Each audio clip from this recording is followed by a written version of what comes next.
sai ka ji mutum ya ce dakto ina yawan fitsari, sanyi ke damuna. Me yake damunka? Ai yawan fitsari nake. To ka sani ba yawan fitsari kadai ke nuna alamar sanyi ba, ko kuma a jikina yana zafi tafin kafa na ai sanyi. Alaji, siga, ciwon siga ya zama ruwan dare, ba babba ba yaro.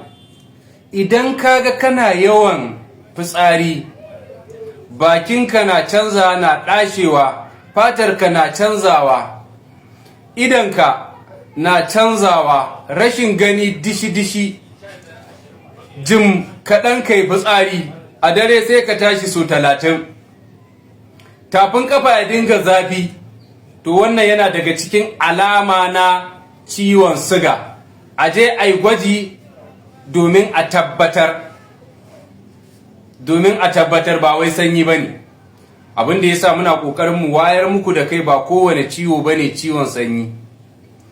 Ciwon siga babban ciwo ne, ya zama ruwan dare, mutane ba su damu da shi ba, amma ciwon siga ina sanar da kai ya fi HIV matsala, domin ciwo ne da turawa sun yi ittifakin ba a fiye warkewa ba.